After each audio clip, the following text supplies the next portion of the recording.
Hi friends, welcome back to our channel. Indian government కొత్తగా ఒక rule ని తీసుకొచ్చింది. అదే ఆన్లైన్ గేమింగ్ బిల్ 2025. ఈ బిల్లుతో మన దేశంలో రియల్ మనీ గేమ్స్ అన్ని బ్యాన్ చేశారు. బట్ ఈ స్పోర్ట్స్ కి అక్కడ గవర్నమెంట్ అఫీషియల్ రికగ్నిషన్ అయితే ఇచ్చింది. ఈ వీడియోలో మొత్తం మనము కొత్త రూల్స్ ఎలా ఉంటాయి, ఒకవేళ తెలిసి తప్పు చేస్తే పెనాల్టీస్ ఏముంటాయి, ఎవరికి ఎఫెక్ట్ అవుతుందో మొత్తం క్లియర్ గా మాట్లాడుకుందాం. అసలు ఈ బిల్ ని తీసుకురావాల్సిన అవసరం ఏమొచ్చింది, అసలు మొదటి ప్రశ్న ఏంటంటే ఈ బిల్ ఎందుకు వచ్చింది అని. ఈ రియల్ మనీ గేమ్స్ వల్ల ఆర్థికంగా చాలా మంది నష్టపోయినారు.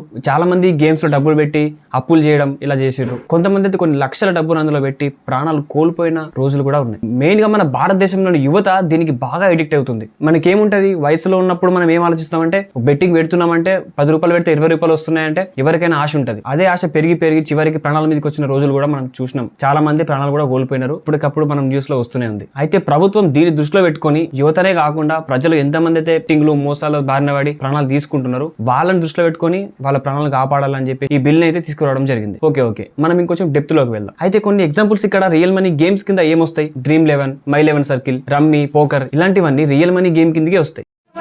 Dream 11, my 11 circle, rummy, poker.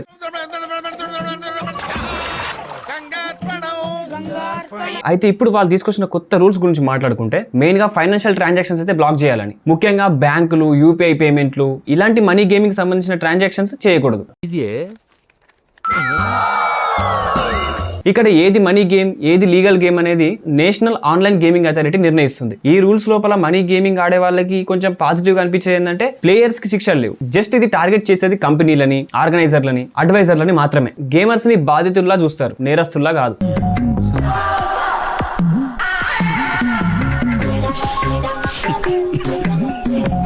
ఒక్క విషయం మాత్రం గుర్తుపెట్టుకోరు, మీరు ఎంత గేమర్స్ అయినా ఏం చేసినా మీ మనీ పెట్టి మీరు ఆడుతున్నారు కాబట్టి పోగొట్టుకున్నది మీ పైసలే. కాబట్టి తర్వాత పైసలు పోగొట్టుకుని ప్రాణాలు పోగొట్టుకునేది కూడా మీరే. సో దీని గురించి మీరు ఎంత ఆలోచించానో గుర్తుపెట్టుకోరు. ఇట్లా ఎంతమంది బాధపడుతున్నారో ఆలోచించండి. ఇక పెనాల్టీస్ గురించి మాట్లాడుకుందాం. ఇట్లా మనీ గేమ్స్ ఆఫర్ చేసే కంపెనీస్ కి 3 ఏళ్ల జైలు శిక్షతో పాటు 1 కోటి రూపాయలు జరిమానా విధిస్తారు. ఇక అడ్వర్టైజ్ చేసే వాళ్ళకి 2 ఏళ్ల జైలు శిక్ష, 50 లక్షల జరిమానా విధిస్తారు. ఇక నెక్స్ట్ ఫైనాన్షియల్ ట్రాన్సాక్షన్స్ లో పాల్గొన్న వాళ్ళకి 3 ఏళ్ల జైలు శిక్ష, దాంతో పాటు 1 కోటి రూపాయల జరిమానా విధిస్తారు. ఇక ఇట్లా కూడా మారకుండా రిపీట్ చేసిరు అనుకోర్రి, 5 ఏళ్ల జైలు శిక్షతో పాటు 2 కోట్ల వరకు జరిమానా విధించే అవకాశాలు ఉన్నాయి. వీటిని అంత ఈజీగా తీసుకోకండి. ఇవి cognisable and non bailable offences, అంటే వెంటనే అరెస్ట్ చేయొచ్చు అండ్ బెయిల్ దొరకడం కూడా కష్టమే. అయితే దీంతో పాటుగా గవర్నమెంట్ ఈ స్పోర్ట్స్ పైన కూడా కొంచెం ఫోకస్ పెడుతుంది. సో దీని ఆధారంగా మనకు తెలిసేది ఏంటంటే మనీ ఇంక్లూడ్ అవ్వకుండా ఈ గేమ్స్ ఆడే వాళ్ళకి గవర్నమెంట్ అయితే బూస్ట్ ఇస్తుంది. దీని ద్వారా ఈ స్పోర్ట్స్ కి న్యూ బిగినింగ్ అని చెప్పొచ్చు.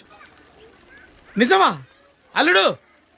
అంతకంటే ఇంకేం కావాలి సార్? అయితే ఇది ఆగస్టు 20, 2025లో లోక్సభలో ఆమోదం పొందింది. అయితే 2025 ఆగస్టు 22న రాష్ట్రపతి అనుమతితో చట్టంగా మారింది. అయితే ఈ మనీ గేమింగ్ వల్ల ఏమైతుందంటే, అయితే గవర్నమెంట్ ఈ ఆన్లైన్ మనీ గేమింగ్ వల్ల వచ్చే 20,000 కోట్ల ఆదాయాన్ని కూడా వద్దనుకొని ఈ రూల్ ని పాస్ చేస్తుంది. సో దీన్ని ఎవరైతే ఈ ఆన్లైన్ మనీ గేమింగ్స్ సంస్థలు ఏవైతే ఉంటాయో వాళ్ళు కూడా గవర్నమెంట్ కి లెటర్ రాయడం జరిగింది. ఇట్లా 20,000 కోట్ల రూపాయలు మీకు నష్టం వస్తుంది, ఈ రూల్ ని తీసుకురావడం కంటే దీంట్లో కొంచెం మార్పులు తీసుకొచ్చి కొంచెం రూల్స్ చేంజ్ చేసి కొంచెం బ్యాన్ చేయకుండా ఉంచితే మీకు కూడా ఆదాయం ఉంటుంది కదా అని చెప్పేసి గవర్నమెంట్కి వీళ్ళు లేఖ రాశారు. బట్ దీన్ని గవర్నమెంట్ కూడా ఒప్పుకోలేదు. బట్ అయినా సరే గవర్నమెంట్ ఈ రూల్ ని పాస్ చేసేసింది. గవర్నమెంట్ వీటితో పాటుగా సోషల్ గేమ్స్ అండ్ ఈ స్పోర్ట్స్ కి కొంచెం ప్రోత్సాహం అయితే ఇచ్చింది. అయితే ఈ మొత్తం విషయాన్ని ఎవరు కంట్రోల్ చేస్తారంటే NOGC, అదే నేషనల్ ఆన్లైన్ గేమింగ్ కమిషన్. దీన్ని గవర్నమెంట్ ఏర్పాటు చేసింది. ఈ సంస్థ మొత్తం పర్మిషన్స్ కావచ్చు, లేకపోతే నియంత్రణ కావచ్చు, మొత్తాన్ని ఇది చూసుకుంటుంది. సో ఇప్పటివరకు అయితే ఇది ఫ్రెండ్స్ వీడియో. ఈ చట్టాన్ని ఆమోదించడం వల్ల మీకేమనిపించిందో కింద కామెంట్ లో చెప్పండి. సో చివరి వరకు వీడియో చూసిన మీ అందరికీ